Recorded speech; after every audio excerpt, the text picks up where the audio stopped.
Welcome back to another episode of the Castle Patrol podcast. Special guest today, Tyson Pedro, ex-UFC fighter, making a boxing debut this Wednesday night. Thank you for coming onto the show. The man, lads. Thanks for having me.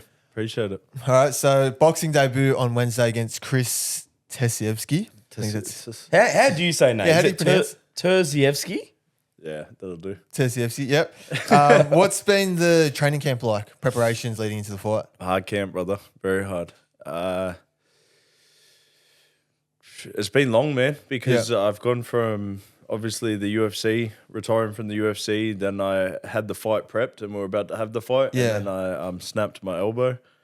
Had to do 3 months of recovery for that, and then had to push recovery so that we could get this fight out before the end of the year. Yeah, right. Bit of pressure from Stan. They wanted it out before the end of the year. So, you know, when you're injured, you don't really want to think about a fight because all you're thinking about is getting healthy. So, but I put in a lot of hard work for this camp and busted my ass, and yeah, we're here now. Yeah. How did you snap your elbow back in? I've been armbarred and Kimura'd so many times that all the inside of my arm was torn. So when I punched, it bounced off his shoulder and just snapped. Oh, wow. Yeah, so I had to get the humerus cut off and reattach the ligaments.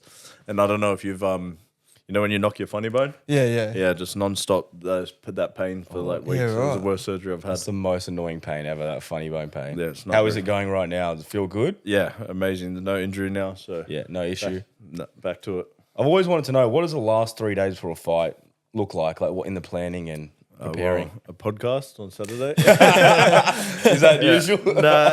Well, if you look at when I was in the UFC, it's probably crazy media. Like you'll have like a whole week of media. So this one's with boxing. It's been more media leading. Well, probably more intense leading up to the fight because I've got to do a lot more with the boxing. I've had to prep the show, do my own media. I'm trying to sell myself. Do you know what I mean? Yeah. With UFC, you don't have to sell yourself. It's such a big thing. It's a big machine. Everyone's going to watch no matter what. Yeah. So it's been a learning curve, man. But I've been enjoying it. What do you got on tomorrow? You said you got some media on. What does that entail? Yeah, we just obviously Fareed's just flown in from my secret weapon. He's I don't know if you know who Fareed is, but he's trained Mayweather, Kamel Montel, Benavidez, lots of world champions. So Yeah, wow. it's been exciting to have him over. That's why I built my own gym, because we're bringing in American sparring partners and just to keep it private. So Nice. Yeah, sick. Have you been sparring any big names? I've sparred up a tire. A lot of the guys that I've got for Southpaws have been real good amateurs. Yeah. Just because Terziecki's not your normal heavyweight. He's like very fast, skilled boxer. So we've got a bit lighter guys. He's not like a big heavyweight that plots along. He's going to be fast. Yeah. Yeah. Well, you mentioned before or in the lead up to the fight, it's a lose-lose for him. If he loses to me, he loses to an MMA fighter. Can you sort of elaborate on that mindset going in? Yeah, so he came out yesterday with a couple comments just saying that I'm coming in for a money grab and questioning my integrity, which I think was a mistake on his behalf. Yeah. But, you know, I'm daring to be great. I'm coming in, I'm taking on a heavyweight champ of Australia, the best that they've got to offer. And it's sort of how I operate. I jump in the deep end with everything, you know? Yeah. You sink or swim. It's like, I don't think I would get the respect of the boxing community if I came and fought someone that's not qualified or like, do you know what I mean? A lower level guy. Yeah. So I came in, I wanted the best, and I think we're putting on an awesome show. I'm fighting. The whole point of this, what I wanted to do was to bring back boxing to the fans. I don't know if you guys were old enough. I might be a bit older, but it was boxing used to be free to air. You could watch all the Now guys. it's all pay-per-view. You got to go to a pub. Exactly. Yeah. So I think it would be cool if I came and I had a mad fight show and did it for free. So you can watch it with your family at Is home. it actually free? Yeah, it's free. Oh, on I thought it was Stan a Sport. pay-per-view. Nah, so that's why it was. Oh, a but bit, you have to have Stan Sport, right? you have to have Stan Sport, but it's also, I don't know if I can release it on here, but it's going to be on 9gem for free. Wow, There you go. okay. Huge. That's a little gem in itself. Yeah, good. Free How good's boxing that? card. Yeah, so that's what it was about. It was about bringing it back to families watching it. There's Australian boxing community, and I watched it for free. So when he's saying that I'm coming for a money grab, I'm not getting paid for this fight. I took a big pay cut so that I was able to put on the best fight card. So I'm paying a lot more for a couple of these fights, including Terziecski, so that we could put on a mad fight show for free. So my coach was like, man, you're going to have to sacrifice for this fight, but it'll be worth it in the long run. And I believe in what we're doing. So So you're obviously here for the long run. You're not here for a money grab, as Terziecski stated. no, I've got a good contract with Stan. So the plan is a few years in this. Yeah. And let's say you get the job done on Wednesday night. What's the next step? I won't say it here, but I've got a plan. I've written it out. I don't know if you guys use Manifest.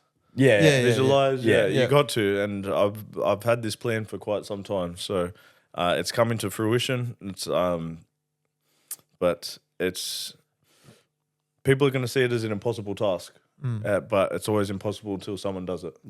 Like fighting ranked number 5 in the weight. Like it's not an easy feat. Yeah, number 5. There's not much after that. Yeah, so exactly. You're going straight into the deep end for sure, and that's the plan. So I think I have the opportunity to do something cool here, and representing my family name, and get to leave something behind for my daughter, and that's the plan. Yeah. 100%. Well, you mentioned you wanted to be great in boxing. Are there specific goals that you want to achieve during your time? Man, I wouldn't be doing this if I didn't want to go for the top. Yeah. So I think, like I said, it looks like an impossible task, but I want to be a bridgerweight champ. Yeah. This one's for the WBC international belt. Yeah. So we're moving fast. Boxing debut, going for a belt. Straight in there. Yeah. Do you have any role models in boxing that you've sort of inspired? I love Lennox Lewis, Mike Tyson. Yeah. I've got posters of Mike Tyson in my room. So how do you reckon he'll go against Jake Paul? Yeah. Such a hard one, bro. Such a hard one. That age is like the great factor that kills everyone. Yeah. Even me getting older now, it happens fast. I feel like I'm peaking now, but when I was in MMA, I could start feeling the injuries and the niggles adding up, the heavy wrestling.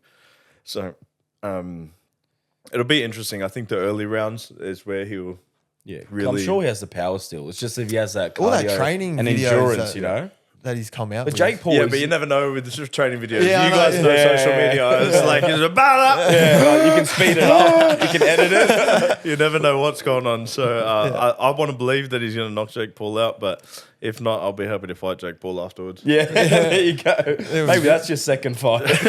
Jake Paul. I don't know if he'd fight me. How do you reckon you'd go? You reckon easy? I would light him up. I don't know what. There's something about him that I don't like. But it's I don't think he'd take the fight because now I'm still in my prime. Yeah, he only goes for the older people, doesn't he? Yeah. Well, let's take it back to sort of your earlier life. You grew up in Penrith. Yeah. Was fighting sort of something that you've always wanted to get into, or was there any other sports that you played growing up? I did everything. I was very lucky. My parents put me into everything. I played volleyball, basketball, tennis. Yeah. I played piano, clarinet. My mum put me into everything. So I was very blessed in that way. But it was always fighting. My whole family has a big martial arts background. Yeah. He's from the United States. He's got 7 black belts. So it was always fighting. When other kids were playing out in the backyard with the footy and stuff, we were choking each other out. Yeah, right. And sort of how did you go from that into, I guess, getting into MMA? It was a long road, but I got my black belt in Kempo Karate, then Japanese Jiu-Jitsu, and then I went to Brazilian Jiu-Jitsu, and then I started boxing after that, and that's basically mixed martial arts. Yeah, So right. it was once all it is just putting it all together. It's how well you're able to put it together. Yeah. Did you ever play much rugby league growing up? I know you said you were choking kids out in the backyard, but you ever sign up for club footy? Yeah, I played first grade for brothers Yeah. up until I think 16, but I was all right. But it's just I'm not a team player. What position were you? Like second I was row? second row. Yeah, so second row outside centre for rugby. I played both, but I like when the pressure's all on me. Do you know what I mean? Like if I don't like having to rely on other people and to carry the team. Like as much fun it is with the camaraderie and stuff, I like being when everything's all the pressure's on me. It's like if I fuck it up, Yeah, win, lose or draw, it's on your shoulders. Yeah. Do you still watch a lot of NRL? Like you A little bit. Only my boys playing. Yeah, Penrith. yeah. Four Who do you guys piece. go for? Jesus, I'm a Bunnies fan. Go for the Cowboys. He's a Cowboys fan. Yeah, but yeah.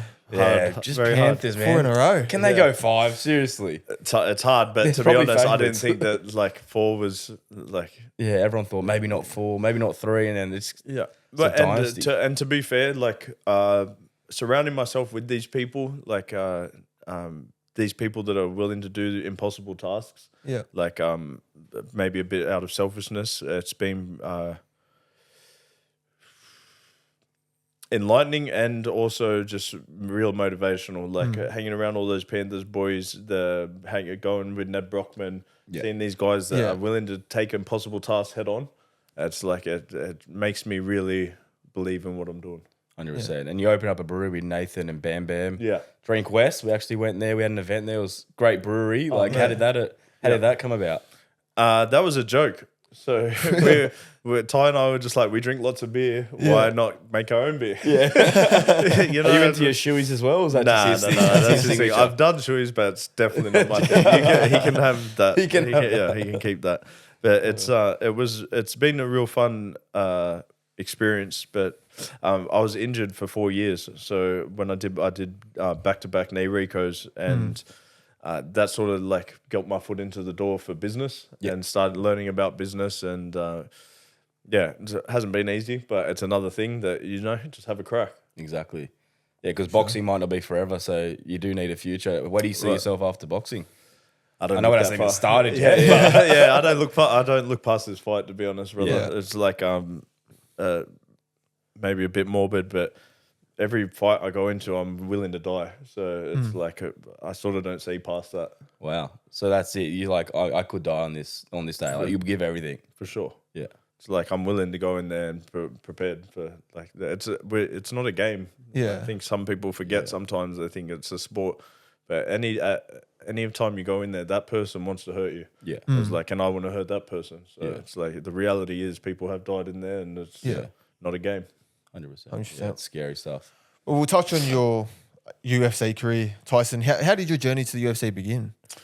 Well, like I said, I've always been a martial artist, and then I had four fights, and I was trying to get amateur fights, and then I just ended up having to turn professional straight away. Yeah, just too hard to get fights, and especially having Dad's background, he was like the first real, like one of the first owners of cage fighting in Australia. Yeah. So it was hard to get fights. But I had 4 professional fights, and then same thing, manifested this. I wrote in my diary, I was like, I will get into the UFC on a late call up on this date. Yeah. And someone got injured. And the guy, Luke Rockhold, right? Yeah. And he got injured, and then the guy that should have been called up, he was injured as well. So they called me, and they were like, do you want to fight next week? In 4 weeks. I was like, yep. They're like, do you want to, it's in the UFC. I was like, sweet, done. They're like, do you want to know who the opponent is? I was like, doesn't matter. It was Khalil Roundtree. Yeah. It was like for my first fight. Insane, yeah. That's crazy. I want to touch on the infamous celebration when you beat Turkalj. Were you practicing that for a while, or because that was pretty slick? Yeah. So it's actually one of the. So we have sword katas in Kempo karate. Yeah, you use weapons. Yeah. So it's the finishing of the sword kata. You clean off the blood off the sword, and then you put your sword away. I got my first sword when I was 12. Yeah. So it's a practice thing, but then I could just see it over and over, and I was visualizing it in my head beforehand, and I could see his body laying in front of me, and like before the fight, you're saying, you prepared like you're going to end it like that. And you're going to pull out that celebration because that was cold as. Yeah, I was still finishing our workout in Sydney with Israel, and then I just saw it after we finished training, and I did it, finished it, and Israel goes, "Yeah, that's cold," and I was like, I could see it, and then it was weird. It was almost surreal because once the fight happened and I hit him and he fell, when I was doing the celebration, it was almost like a replay. Like you've already done this before in your head. It didn't feel like it was just surreal. Like it was sort of an out of body moment, and it was like the pinnacle of my career. Like at my home crowd, that celebration, that finish, how everything happened. It was like. I was like, it doesn't get much bigger than this. Like a title fight's probably 100%. The only thing that beats that. Yeah. And you're going to be at your home ground, Penrith Leagues Club, this Wednesday night. Yeah, have you got a celebration prepared when and if you win? I'll see if it comes. It came about this time, but I see it being an early night and we don't get paid by the round. So I want to be in and out of there early. So get away from these Penrith people partying. we're big punters. So do you have like a specific round and like how you're going to finish? No. I'd never tell anyone we're betting. I'm the worst person to tell we're betting. It's like people ask me, it was like, what do you think of this fight? Any time I tell you what to bet on. It's going to be the opposite? It's the opposite. Well, maybe just tell us and we'll just go some other round. But no, because then I have to say Terziecski wins. I don't want to do that. You don't want to manifest that. Reflecting on your time in the UFC, what are some of the, I guess, the lessons that you took, or how do you reflect on your time back in the UFC? Good question. The UFC was a big learning curve. Yeah. Because I was so early in my career when I joined, and just lots of stuff happened, man. It was really fun. You know, I look at my life in chapters. Yeah. And that was a big chapter, and like so many cool things. I traveled all around the world and fought some of the best guys in the division. Yeah. Had some big injuries, big life learning curves, but at the same time, I was sort of content in there. And that's why I sort of knew I needed to get out. I was not taking it as seriously as I should have. And when you're doing that, you can get hurt. Yeah. So it was supposed to happen exactly how it's supposed to happen for me to be here. Yeah. Put it that way. What made you think about retiring from UFC? What was the key factors? The main one was after Sydney, I couldn't see the UFC anymore. Like normally when I wake up, I'll visualize it and I can see like where I'm going and I can see the end goal, and I just stopped seeing it. And then I could see the boxing stuff. So that was one of the main ones. So how does your wife deal with the pressure and I guess fear of you going into the ring and like risking your life? Like how does she cope? Not very well. Some like before she would drink it, so she would have a couple of wines, but she's gotten better. But my mum's the same. My mum's never seen me fight. Never watches it? No, even replays. She goes to the shops. Yeah. Wow. And like yesterday, my daughter, she was like, "Daddy, I want to fight." She was like, she wanted money or something, and I was like, "I'll give you the money," and she was like, "No, I'm gonna work for it. I'm gonna fight," and I was like, baby, daddy's fought his whole life, so you don't have to. I was like, how old is she now? 3. She's 3. She wants to fight. Started young. I've been training her since I've been training her since she was 1. It's in the blood. Man, we have some funny stuff. Like she almost killed me. I was like mucking around wrestling with my wife, and my baby hit me over the head with the remote. And I didn't budge, but then I buy her snow globes when I go overseas, and she grabbed the snow globe and just lifted it off and bang, straight on the back of the head. It's concrete on the bottom. You split your head. Yeah, so I was screaming on the ground. She's like, "Got him!" And then the other day, she was on a seesaw at the park, and this little boy like walks up and jams his head into her, and she like looks at me. I was like. She just goes, whack! The dad runs in. I was like, "Hey, do you want one?" Yeah. 2 for 1. Yeah, let him figure it out. So good. Obviously now, so from post UFC transitioning to boxing, what's sort of how's the transition been like in terms of the mindset, like the challenges? I've really enjoyed my mindset with this. This is the most obsessed I've been with anything. Yeah. Like I'm in there writing notes all night. I've got 3 notebooks. I'm like watching stuff. I'm like, but diet's been the best it's been. It's like I can feel like I'm fully in this. So that's been one of the biggest positives for me. Like I just love this. But also doing all the promotion, like the shows and stuff, that's been cool as well. It's been a learning curve. So that's been development, but massive learning curve, which was unexpected, which is probably a little bit naive on my part. I wasn't thinking that the learning curve would be as high, but the distance in MMA is very different to boxing. The variation of punches is different. So massive learning curve. And when you have that learning curve, when you're doing a training camp, because you're so exhausted from all the training, plus the mentally drained, it adds up. Yeah, right. How's the difference to like preparation leading up to a fight? Lots of overuse. Yeah. So because with MMA, so you might do kickboxing, wrestling one day, then boxing, then jiu-jitsu the next day. So your body sort of spreads it. Whereas boxing is just It's all punching. It's all punching. your shoulders are just gone. And one of my most hated things is running, and there's a lot more running in boxing. Running, skipping, all the cardio. Yeah. How is your cardio? Good to go the distance? Yeah, but I don't want to. I won't pick on the distance. Yeah, obviously This is you want it to be over as yeah. quick as possible. 100%.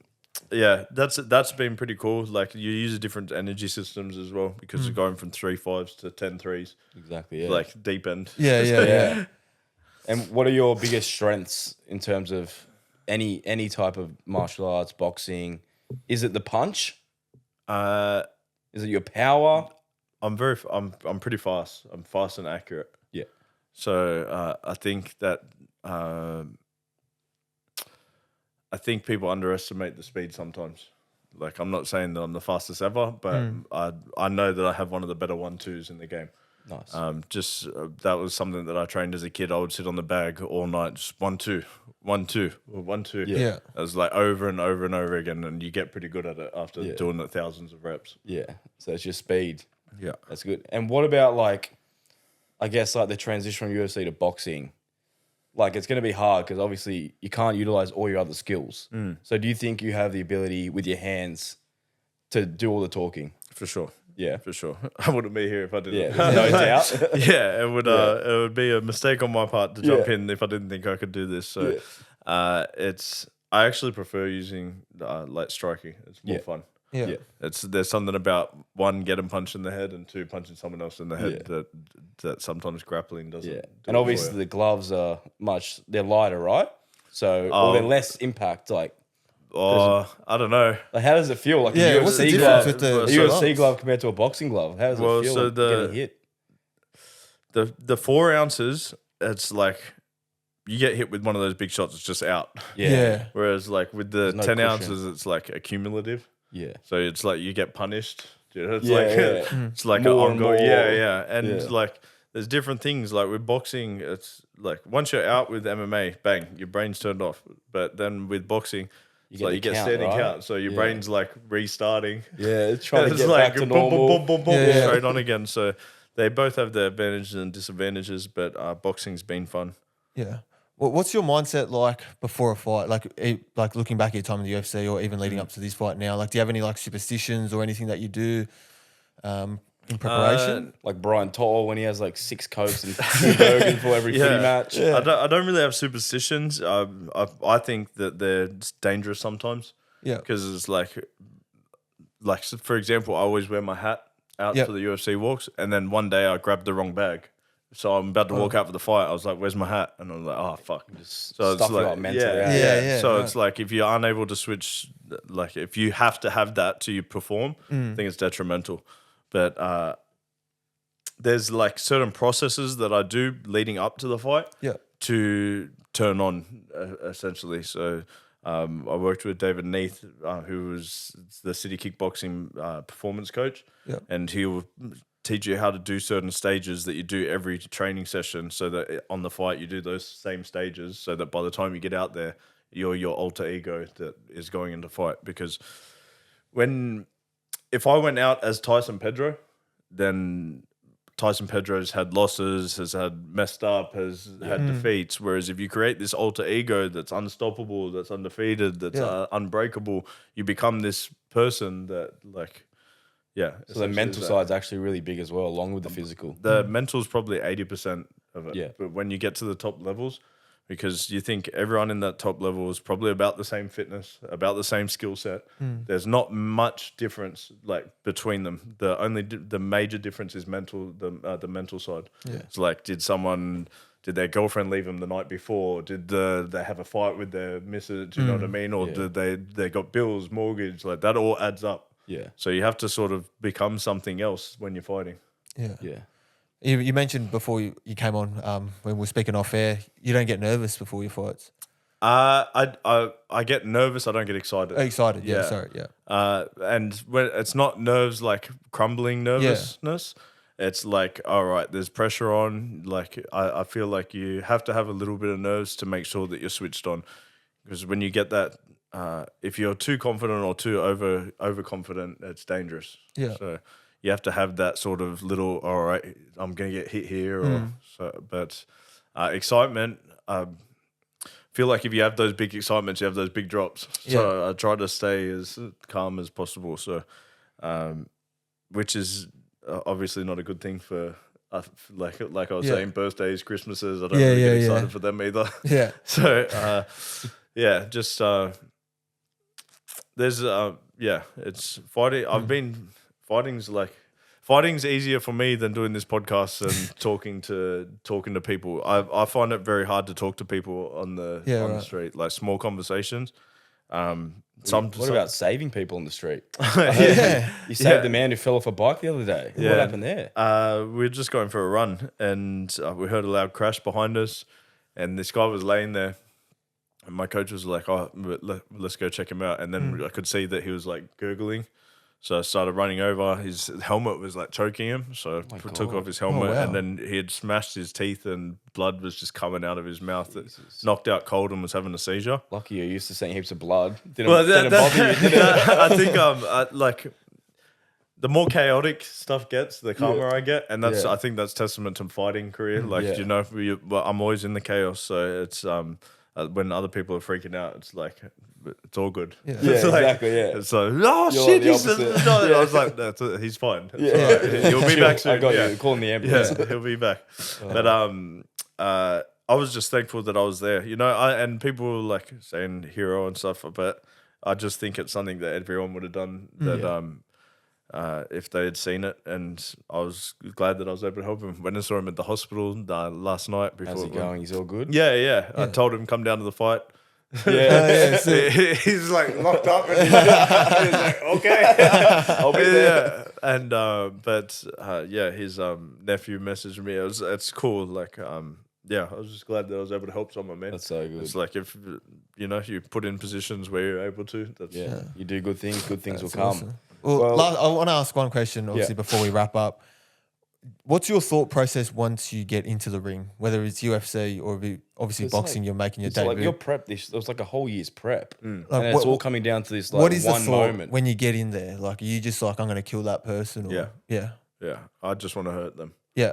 It's like in my head, I probably make up a story, but I'm like he did something to you. Yeah. Like Really? this motherfucker has kept me away from my kids, made me fucking diet. He's fucking made me put me in hard positions. I've been torturing myself because of this motherfucker. I was like, all right, now I'm gonna hurt you. So good. Yeah. So poor guy. I feel sorry for him. Terziecki. Like this guy, he's like a super nice dude, but fuck him. Like, you know what I mean?